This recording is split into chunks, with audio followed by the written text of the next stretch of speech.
अजमेर में माली समाज द्वारा समाज सुधारक मां सावित्रीबाई फूले की 128वीं पुण्यतिथि श्रद्धा और सम्मान के साथ मनाई गई। इस अवसर पर अजमेर स्थित ज्योतिबा फूले सर्किल पर समाज के लोगों ने एकत्रित होकर उनकी प्रतिमा पर पुष्पांजलि अर्पित की और उनके बताए मार्ग पर चलने का संकल्प लिया। कार्यक्रम के दौरान माली समाज के जिलाध्यक्ष हेमराज खारोलिया ने मां सावित्रीबाई फूले के जीवन और उनके सामाजिक योगदान पर प्रकाश डाला।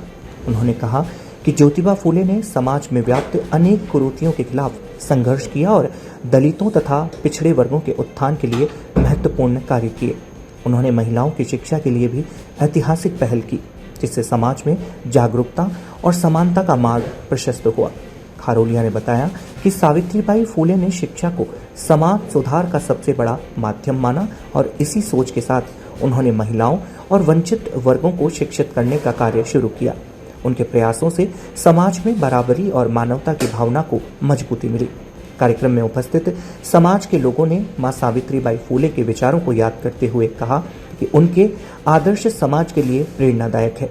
इस अवसर पर समाज के कई गणमान्य लोग और सदस्य मौजूद रहे, जिन्होंने पुष्प अर्पित कर उन्हें श्रद्धांजलि दी। अंत में समाज के पदाधिकारियों ने सभी से मां सावित्रीबाई फूले के आदर्शों को अपनाने और समाज में शिक्षा, समानता और सामाजिक सद्भाव को बढ़ावा देने का आह्वान किया। अजमेर के समस्त माली सैनी समाज द्वारा मां सावित्रीबाई फूले की 128वीं पुण्यतिथि ज्योतिबा फूले सर्कल पर बनाई गई, जहां सभी समाज के लोगों ने और जनप्रतिनिधियों ने यहां पुष्प अर्पित किए।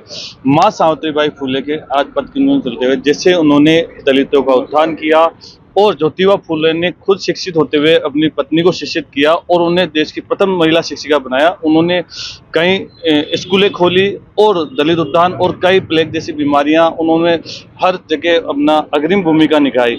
आज उनके पद चिन्हों पे हम चल रहे हैं। कहते हैं ना कि शिक्षा तो वो शेरनी का दूध है, जो पिएगा वही दहाड़ेगा। हम उन्हीं पद चिन्हों पे चल रहे हैं और उनको आगे बढ़ा रहे हैं। नमस्कार जी। आज हमारे लिए बड़े गौरव का विषय है कि हम आज सावित्रीबाई फूले की पुण्यतिथि पर यहाँ एकत्रित हुए हैं। भारत की शिक्षा के ऐतिहासिक पल को देखा जाए तो सबसे पहला व्यक्तिगत रूप से पैसे खर्च करके स्कूल बनाया और उनके पति और उनने मिलकर के बालिका शिक्षा के लिए प्रयास किया।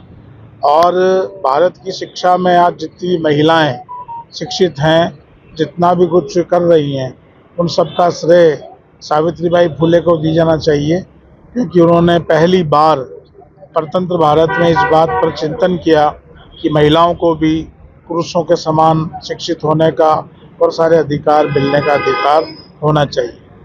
आज जितनी भी महिलाएं बड़े बड़े पदों पर हैं, उनका श्रेय सावित्रीबाई फूले को जाता है।